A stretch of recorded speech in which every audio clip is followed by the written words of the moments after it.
This is the synthesis of T3 and T4. So the first step is the thyroglobulin that is produced in the follicular cells are transported out of the cell into the follicular lumen or the colloidal region, and the thyroglobulin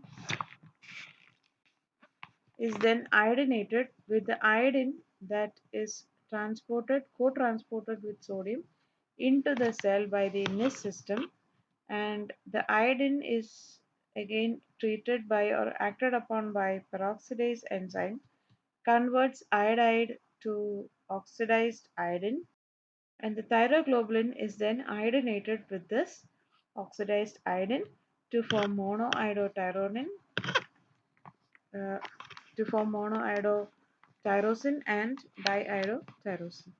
So next is the coupling reaction where two monoiodotyrosines or diiodotyrosines combine together to form T3 and T4, and this set of structures, that is the thyroglobulin containing T3, T4, MIT and DIT, is then endocytosed into the cell, and inside the cell it is proteolytically cleaved by proteolytic enzymes or the lysosomes, and as a result T4 and T3 is released for circulation, and the MIT and DIT undergoes deiodination where the iodine is salvaged, tyrosine also salvaged.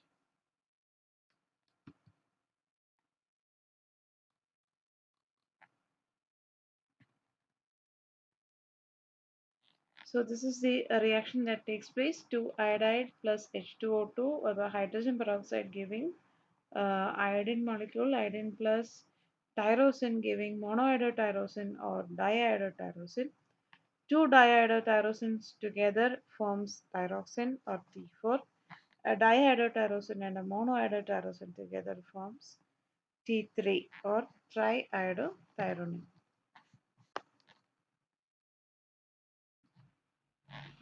Secretion and transport of thyroid hormones, because they are lipid soluble, and it becomes difficult to circulate it in the blood.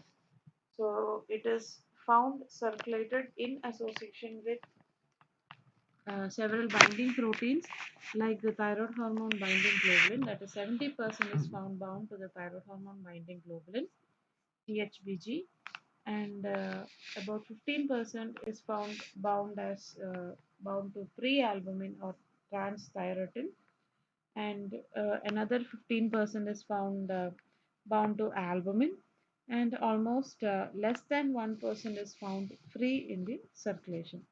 So only the free and albumin bound hormone is biologically available to the tissues.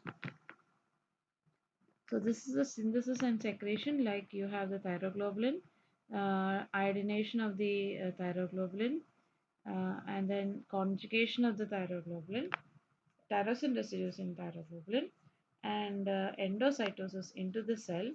Once inside the cell, the endocytosed thyroglobulin is proteolytically cleaved, and you get T3 and T4. The T3 and T4 is then released. So the thyroid stimulating hormone binds to its TSH receptor, which is a cyclic AMP activated protein kinase A pathway, which also helps in the endocytosis of T3 and T4. The thyroxine binding globulin has the highest affinity for T4 and T3, but it is present in the lowest concentration. Very low concentrations of T4 and T3 in blood results in up to 25% saturation of TBG with the ligand. So it has a single binding site for T4 and T3, and it is synthesized primarily in liver as a 54 kilodalton protein. So transthyretin or prealbumin, the name has been derived from transports thyroxine and retinol. Okay, transthyret, that is the background of the name. So transthyretin can transport, as the name suggests, both thyroxine and retinol.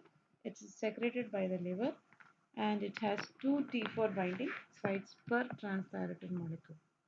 And the regulation, uh, the TRH molecule that is released by the hypothalamus activates the pituitary gland to release thyroid stimulating hormone.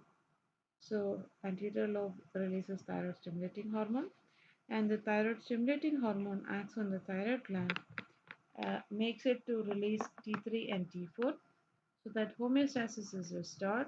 The T3 T4 concentrations are restored, and then you have normal body temperatures. And when the homeostasis is disturbed, like there is decreased T3 and T4 concentrations in blood, or in the presence of low body temperature, the hypothalamus will start to release more TRH. So this is the regulation of the thyroid hormones.